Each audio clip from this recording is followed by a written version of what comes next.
Ngapi tumekuambia, ni mara ngapi tumekuambia, ni mara ngapi wewe tumekuambia kama Wakenya waachana mambo ya mchezo, waachana mambo ya incitement. Unataka tukuambie kivipi? Unataka tukuambie aje?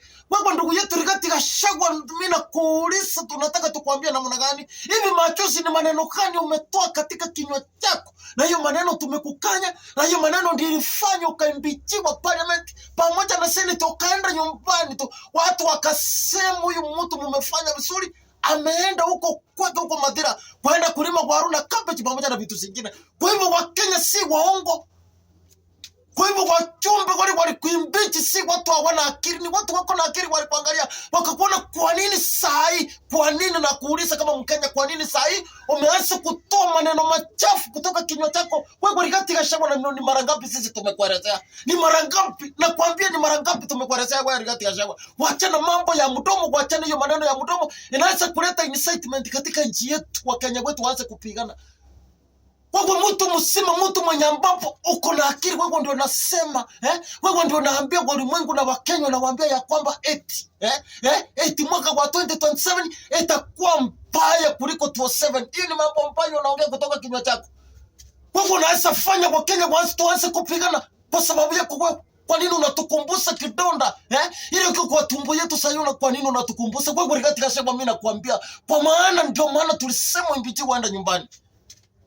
Unaanza kuambia investors wale wameinvest hapa Kenya, ati waanze kujipanga 2027 itakuwa mbaya. Hiyo maneno umetoa, tunataka kwa uwezo wa Mwenyezi Mungu Kipchumba Murkomen akuchukulia hatua, kwa maana tumeona wao wanataka kuleta vita katika nchi yetu. Mambo ya 27 Wakenya waliumia, wakaenda, kuna wale walilala kwa mchanga mpaka sasa kwa sababu ya mambo ya incitement. Hiyo uko naye, wacha nikwambie wewe.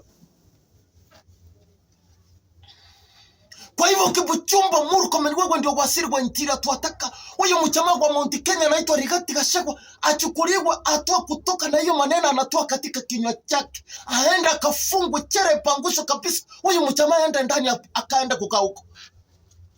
Na Murkomen, tulikuambia pangusa punduki ngare huyu mjamaa. Saa hii kama TCI ingekuwa ingemfikia, aende kuelezea hiyo maneno anatoa katika kinywa chako. Kuinicite kwa Kenya wetu ni ya nini? Anatoa wapi? Na sisi hatutaki kurudi mahali tumesatoka. Mwaka wa 2007 mliona yale maafa ilitendeka hapa Kenya mpaka kwa ulimwengu wakashangaa. Na wewe sasa ndio unataka kuinicite Wakenya. Unaambia wale watu wameweka vitu hapa mali yao hapa, ati wahame waende. Sasa waende wapi Wakenya? Waanze kulala njaa. Wewe uko na waruta watoseresa yote kutoka Madira, ama uko na capital na watoseresa kutoka Madira, ama uko na gwaru na watoseresa kutoka Madira? Wewe Rigathi Gachagua, mimi nakwambia, iwapo kama hutafunga mdomo yako, mimi nakwambia, kama hautafunga mdomo yako, mimi nakwambia tutakuwa wewe unyo kwa unyo na wewe. Kwa sababu ndio ufunge hiyo mdomo na uachane mambo ya mchezo, uwache Wakenya waendelee sisi tuendelee kuishi kwa amani. Hata kama tunakula sukuma kwa nyumba yetu, sisi tuendelee kukula. Kitu ya maana ni amani katika nchi yetu. Wewe Rigathi Gachagua,